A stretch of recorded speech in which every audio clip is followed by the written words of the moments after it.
All right. Hey guys, it's Jamie. I'm doing a quick video before I head in. As you know, or may not know, my job is I've been in the auto industry for 22 years, going on 22 years, and I've now made a transition into what's called the business office, where I just solely focus on being it's called finance and insurance, or a business manager, where I'm the person you would see whether you pay cash, finance, or lease a vehicle, whatever the brand is. I just kind of tighten everything up. And sometimes you buy a warranty, or either way you got to do contracts. So I've been doing that, and generally my hours have been cut down dramatically, which is fantastic. And I still do about the same income. So that's the trade-off. And I'm bringing this up because I have a point I'm going to tie in here. So I never learned a lot of the things that are really essentially important for you as an adult. And there's no lesson here. I'm just trying to be a very humble guy, middle-aged guy with kids, and this is a platform for me to share. Some of my friends start to come on this channel as I just share some ideas, failures and successes, and things that I'm doing or figuring out. So definitely not a guru, and I have no advice here. It's just opinions, right? Opinions and entertainment, as the saying goes. It's not even a disclaimer. There's no request for likes and subscribes, because that's not really my aim here. I figure that if my kids watch this down the road, or if I come across a lot of people younger than me that I look at now that I'm like, man, I remember I was right in that same position 10, 20 years ago. And I look at it like if I was talking to the 20-something, 30-something year old me, what I would say. And the old saying, if I knew now, or if I knew then what I know now, right, plays out. So this morning I was driving in, and I was listening to Kitco News. I listen to a lot of, audio books now, podcasts, and mostly I'll listen to YouTube. I can't watch it when I'm driving, but I can just listen to it. And I was watching Kitco News, and Robert Kiyosaki was on there talking about the imminent crash of the stock market, which I'm a fan of him, and then at the same token I don't like him with certain things. But whoever it is I listen to, whether I like them or not is really irrelevant. I try to get some good information, because that's how it is in life. There's people you're going to come across that have good skills and knowledge, and you may not like them personally, but you just think, wow, that's pretty, I think they're correct on that. And you can take it. So if you don't take it personal, and you try to draw out the information, it can help you. So what he was kind of touching about, and the host, was basically that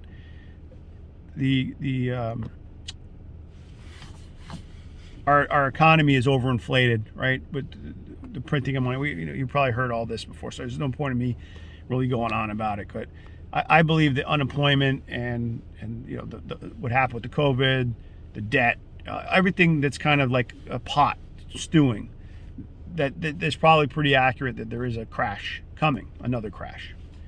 And it won't be a crash that rebounds in just a month or two. It'd probably be a little bit more lasting and ripple effects, just like what happened last year and back in 2008, and so on and so forth. So I don't know much about precious metals. He talks a lot about gold and silver. I just reached out to an acquaintance of mine who invests in precious metals. And I was trying to get more educated. Should I invest in stock markets and mine that, or should I just try to go find it? Do I put it in a safe? You know what I mean? I don't know much about that, and I'm trying to learn a little more about that. I do believe in real estate, and I do believe in cryptocurrencies and Bitcoin, which he talks about. So any real success I personally have had with money has been a result of not just hard work and consistency, but also as a result of investing in some houses. And I don't have a big portfolio or anything like that. I've owned some houses. Some I lost one. I've turned a profit with a few. I had a rental property with a friend. I bought them out. I did really well with that one. So as I measure money, and I'm like, well, real estate seems to be something that's really worked out well for me. Stocks, yes and no, but not comparable to real estate. And cryptocurrency seems like they have a lot of upside and potential. And there is a lot of things going on with they were talking about the Fed coin, which I heard about, which can be, can hurt things. I mean, there's so many things every day, right? It's just like driving to work. Something could fall out of the sky and hit me. A person could have a heart attack, lose control in the Mack truck and crush me, right? Like there's so many things that can go wrong, but I don't try to focus on worry. I try to be positive and focus on what I can control versus what I can't. So the things that I wish I had done earlier it's about educating yourself and having the knowledge. So again, whether you're 20, 30, 40, 50, 60, whatever the age is, once your eyes are open, right? And you're like, whoa, I didn't see that. And you start to realize that these things are really important. You got to break the cycle. My grandfather died, working his whole life, which is nothing wrong with that. But he never really had much, or he didn't leave much because he didn't know how to invest and save. He was a generous guy, but nobody taught him about money. He just worked and provided. He was a good man, wonderful man, Marine, athlete. He was there was a lot of great things that I learned from him, but it wasn't money. And there was a guy in my office the other day who was an essential healthcare worker at a major hospital in our area. And he works in a he manages the supply stuff for the hospital, meaning like syringes and masks and gloves and all the stuff that they use. And he said, we're running out because we can't get it. All that stuff is made in China. You can't compete with the costs. And people are leaving. We don't have the workers. People are going to other jobs because they don't feel safe. It's a real problem. And he goes, I'm working 80 hours a week, and I've been doing that anyway for the past 17 years. And he was 50. And I thought, wow, here's a guy, he just looked tired. And I respect the guy, right? Or a person that works hard, because I've done that. I've worked 80, 90 hours a week. I've worked 100-hour weeks. I've worked, 60, 70-hour weeks. And if I could do get the same results with half the time, obviously, I'd be a fool not to say, all right, well, why wouldn't I do that? There's nothing wrong with working hard. And I don't think that, but there are some people that are successful that have more leisure time. They have more time to spend with their family, their children, their grandchildren, to travel, to, kind of breathe, have less stress, efficiency, productivity, things like that.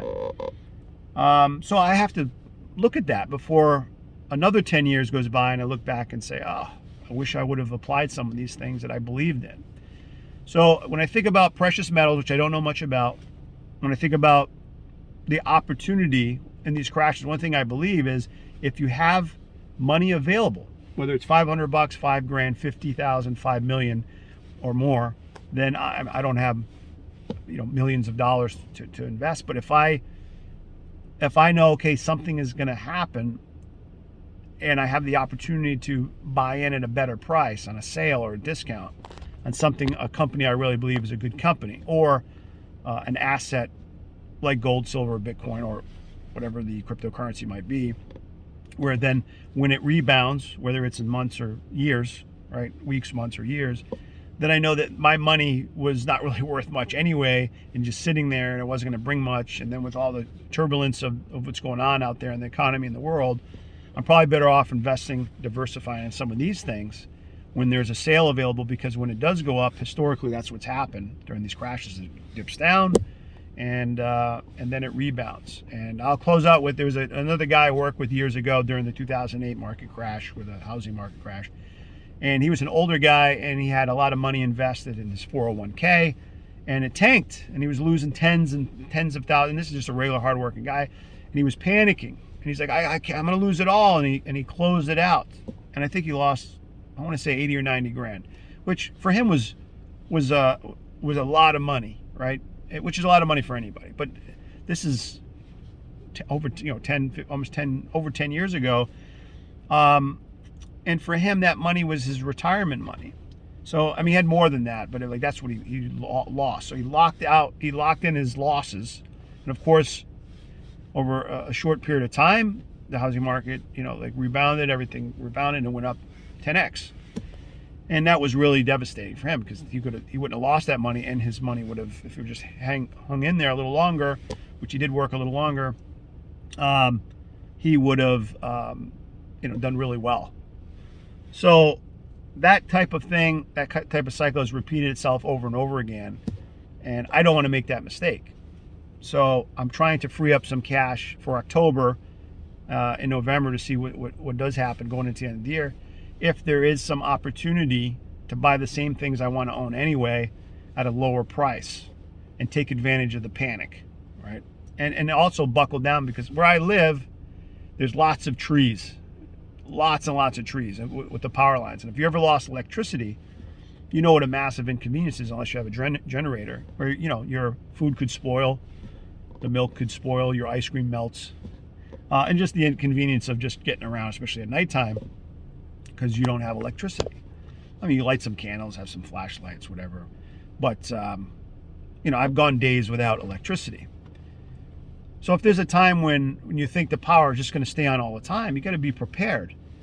It's better for us to be prepared and educated and have some options that, if you don't know and you're ignorant, it doesn't mean you're a dumb person. It means you just don't know. And if you know, you got to implement these things.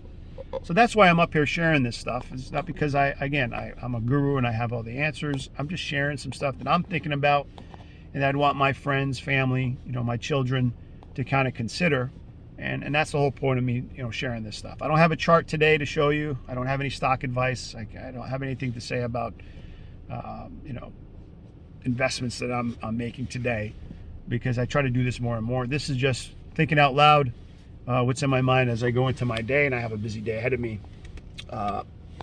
My strategy going into October and closing this month out as we come to the end of the month.